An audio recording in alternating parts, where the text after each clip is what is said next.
Welcome to Exchange Life Study on Weakness is Your Greatest Strength. You can follow along by getting a copy of the book on Amazon.com, or if you would like a free copy of this book on PDF format, you can follow the link that is on the screen or click the QR code. I believe that you will get a lot out of the study, so let's get started.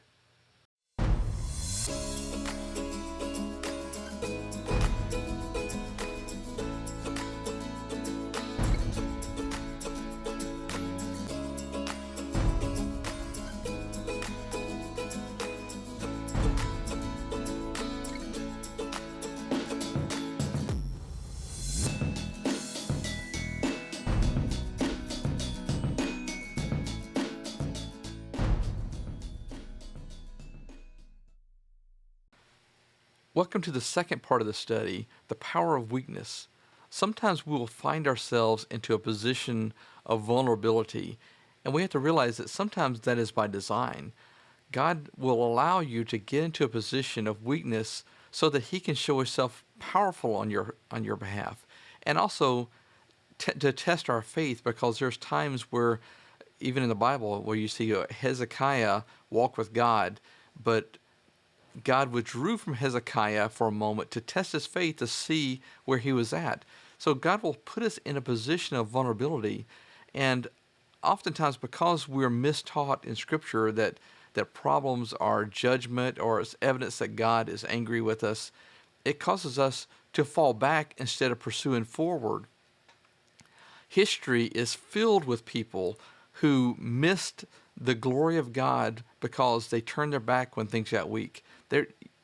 Anyone who gets upset with God and turns their back is just another person in the timeline of history and the kindreds of people that have gone before us that never got to really experience what God has for them. God will put you in a position where you have to trust in Him. Sometimes it's good, sometimes it's difficult circumstances, but we can't experience God until we trust Him, and God will put you in a position of vulnerability to test us. And we can see examples in the Bible. One example is the story of Esther. Esther, her parents had been killed during the occupation where they were taken into Babylon, and the king of Persia was now ruling the Jewish people. And Esther was put in a position where her faith was going to be tested. Mordecai was her uncle, and he was the one who was in charge of raising Esther and teaching her the right way. Well, Esther ended up becoming the queen of Persia. She replaced, I think, Vashti. Haman, her uncle, would visit her at the palace, and he would not bow to a man named Haman. Haman was a very wicked and very selfish man, but he was the second in command, only to the king. Well, Haman despised Mordecai. He loathed him, and he could not wait for Mordecai to be judged. In fact, he came up with this plan where he was going to have Mordecai killed along with everybody related to him. So he approached the king and he said, there is a troublesome people that are a threat to the kingdom, and he convinced the king to allow him to write a decree where those people could be destroyed, and anyone who destroyed one of these enemies of the king could take over their possessions.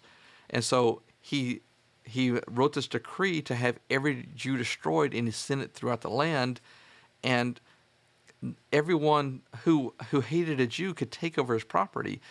And it was dedicated on the 13th of the next month, I believe it's the 13th, that on that specific day, anyone who hated a Jew could kill him and take over his possessions. Well, Esther obviously was very distraught over this. Mordecai was very distraught, and the people began to seek God's face and ask God for His deliverance. Well, God had already prepared the way long before trouble even began. In fact, that's why Esther was in the kingdom. So what the people look at is a complete distress, and God had abandoned them, and God had put them in a position of certain destruction. But in reality, God had orchestrated events before the problem even arose, and Esther was inside the kingdom when that problem began. And God had already had Esther, the king's beloved wife, was one of the people that were going to be destroyed. So she petitioned the king, and the king, when he found out that that Haman had plotted against his own wife and his people, he was enraged. While Haman is out there building a 70-foot gallows to hang Mordecai so he could show the world his victory over his enemy, in reality, he was building his own gallows because God was now flipping the tables, and God had prepared the way so that the Jewish people could protect themselves, and Haman was hanged on his own gallows. But when the problem arose, no one knew that God already had a plan. No one knew that God foresaw the problem and the circumstances and already made a way of escape for them. Yet instead of pushing God out of the way and taking matters into their own hands, Esther, Mordecai, and all the Jewish people began to seek God's face and pour themselves out before God, and they put their trust in God, and then they saw God work in a way that no one would have ever expected. Another example is the story of Joseph. As a young child, God revealed to Joseph that he would be used by God to deliver his people. And he began to tell his dreams to his brothers, and they hated him because he said, I see the sun and the moon, and they're going to bow down to me, and they're going to do homage to me, and God is going to make me a great leader. And they despised him.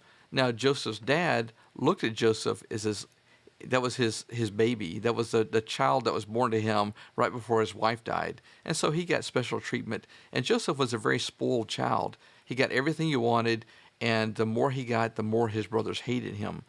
But God had set aside Joseph for a purpose, but Joseph was not ready for that purpose. And so God orchestrated a lot of events.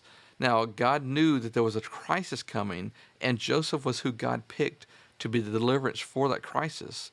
But Joseph was a spoiled child and very self-centered, and he was not ready to become a great leader. But God did reveal that to him. So one day he's coming to check on his brothers, and his brothers said, there's a dreamer. Let's kill him and see what will become of his dream. Well, instead of killing him, they saw a band of traders coming by, and they decided to sell Joseph into slavery. And they sold him into slavery in Egypt, and he became the house slave of Potiphar. And at the time, he's crying and begging his brothers for mercy, but they sold him, and he went away, and he became a slave in a foreign land. Now, he followed the Lord, and he followed the Lord with his whole heart. And as hardship came, Joseph learned how to depend on God instead of getting angry at God. And everything Joseph did prospered. And Potiphar saw that, and so he put him in charge of everything he owned. Well, Potiphar's wife was a very immoral woman, and she tried to seduce Joseph repeatedly, and he resisted. And finally she became angry at him, and she accused him of trying to sexually assault her, and then he was thrown into prison. Now, unlike our prisons today, there was no due process of law. You sat in the prison until you were either summoned or you were forgotten. And in Joseph's case, he was forgotten.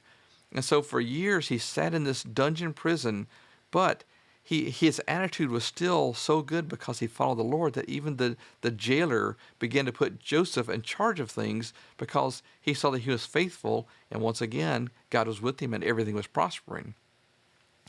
Well, years went by, and Joseph was still in this prison, not knowing if he even had a future. But God was preparing him and preparing the events that would change Joseph's life. One day, 3 men were thrown into prison that were in Pharaoh's court, and they had dreams. They had prophetic dreams, and they told them to Joseph, and Joseph interpreted the dreams, and those dreams came true. And 2 of the men were going to be restored back to their former position before Pharaoh. And he said, when you go, mention me to Pharaoh, for I'm in this prison, and I've done nothing wrong, but I'm forgotten in this prison. Well, those men forgot all about Joseph. For many more years, he sat there and waited. Well, one day, Pharaoh had a dream, and he had a dream that no one could interpret. And one of his men in his court said, I forgot there's a man in the prison who interpreted my dream and it came true. Perhaps he can help Pharaoh. So Pharaoh called Joseph. Joseph said, God will give Pharaoh an interpretation. And he looked at Pharaoh's dreams, and he said, your 2 dreams that you had are both the same event, that there's a great famine coming in the land, and you're going to have 7 years of plenty, followed by 7 years of absolute famine. And you need to take the 7 years of plenty and store up in storehouses and save a certain percentage of it so that when those 7 years of famine come, that the kingdom can be saved. Well, Pharaoh looked at that and he said, who would be a better person to be in charge than the man who has this understanding? So in one day, Joseph went from being a prisoner forgotten in a dungeon to being elevated to second in command in Egypt. And he was given a wife, he had children, and his first child he named Manasseh, which means God has made me forget my sorrows. So Joseph went from complete sorrow as God prepared him, which looked like a tragedy, but God was actually preparing Joseph, and when God turned the events around, Joseph saw the goodness of God to the point where he said, I don't even remember my sorrows. And you can see that Joseph was prepared and was humble, and he began to realize that God sent him to Egypt. God did these things, and as his brothers ended up on the verge of starvation, they had a journey to Egypt to find food. Well, Joseph recognized them, but they did not recognize Joseph.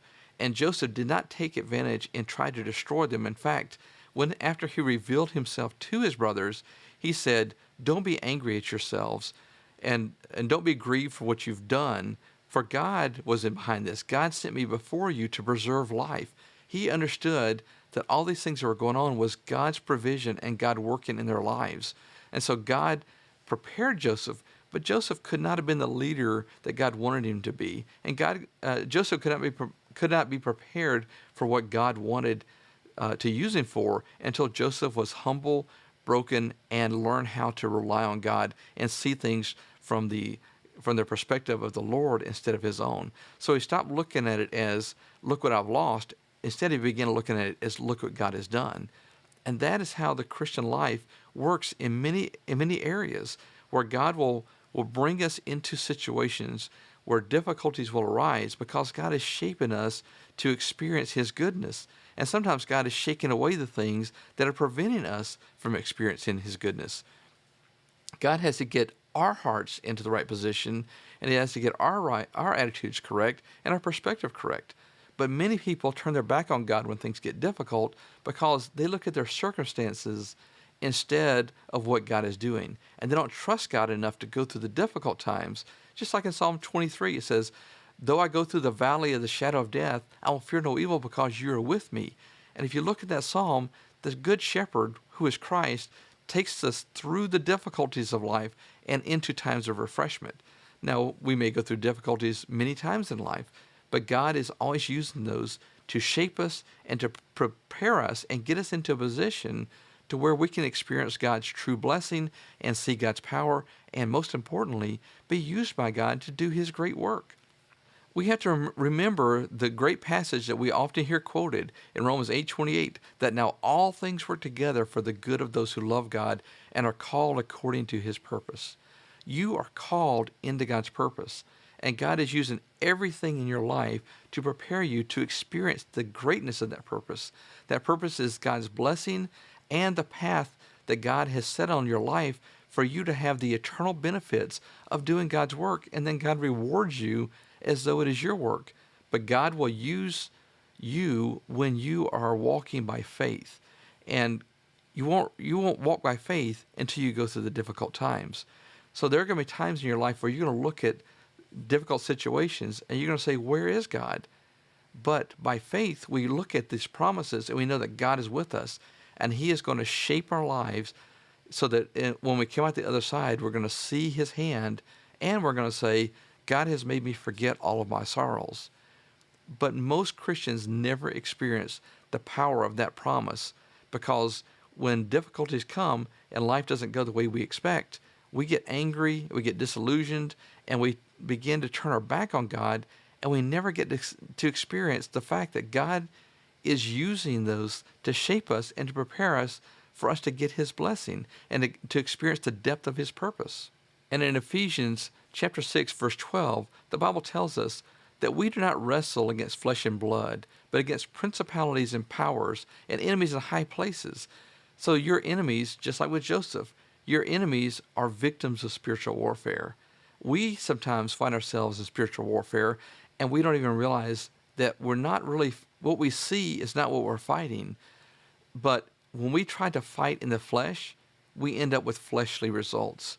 But when we realize that even our enemies are used, even though our the devil tries to use our enemies against you, God uses your enemies to lead you to the right way. In fact, there's a Bible passage that says that when our ways please the Lord, even our enemies will be at peace with us. Now, our ways please the Lord doesn't mean when we're not sinning anymore. Sometimes the way that looks right to us is not the right way, the way God has designed for us. And God will raise up an enemy to block us from going the wrong way so that we're forced into the way of His goodness.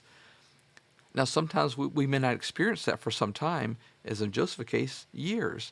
But he remained faithful to the point where God used all things for his good, and he began to look at things as, yes, circumstances are difficult, but God is using this for our good. God sends us ahead of time, and God orchestrates the events ahead of time so that when we find ourselves in those difficult places, God has already planned the escape into the timeline of history. Before you were even born, God had already orchestrated the events so that when those hardships come, He is going to lead us into the right way, and He has already made the way of escape. And a good example of that was when the children of Israel were fleeing from the army of Pharaoh. They ended up finding themselves on a peninsula surrounded by water on three sides and a pursuing army coming straight at them. They looked at that and said, "Has God brought us out here to die?" But Moses trusted God, and Moses looked at that and he said, "See the salvation of the Lord." And as God led him to stretch out God told him to stretch out his staff, and an east wind blew and blew so hard that it revealed a bridge under the water that the people could use to escape Pharaoh's army. That bridge was already there, but nobody could see it. And it wasn't until they got across that God stopped the wind, and the bridge that was their salvation became the death trap for their enemies. Well, the same is true in every situation that you're going to find yourself in life. God is going to take your situation and lead you to His way of escape. He's going to lead you through every circumstance, but He will put you in a position sometimes where it will look hopeless and frustrating and difficult. But when that happens, we have to realize God has already made the way. Do you trust Him enough to believe in His purpose? Or are we going to look at through our eyes? Or are we going to look at our circumstances? Or are we going to look at our enemies and not realize that they're victims just as much as we are? But in reality, God wants to take those things and lead us into His way. And God has already made the way. When you face a difficulty, God has already planned your way through it or around it, and you won't know which one it's going to be. Sometimes God helps us escape the storm, and sometimes God is with us through the storm. God is always going to carry us, and it is going to be difficult times, but we can't let circumstances dictate our faith. Our faith comes from looking at Christ alone, and when difficulties arise, we have to realize that all things work for our purpose, even if I can't see them now. But God will put us in that position of weakness so that we can learn to look to Him and experience the power of God. The power of God comes when we trust in Him in spite of any circumstance that comes our way. And there's no difficulty that catches God by surprise. God has already made the way before you even experience that difficulty. Learn to trust in Him and rest even when it's difficult, because the time will come when you're going to look back at that and you're going to say, God has made me forget all my sorrows. And you're going to look at your life and you're going to say, I wouldn't choose it, but I can see that I'm a better person. My life is better. Things are so much better because of what I've gone through. God used this, and I wouldn't trade my bad experiences for anything, because those bad experiences have shaped my life and have driven me into a way where I can experience God on a much deeper level. And the same is true for you.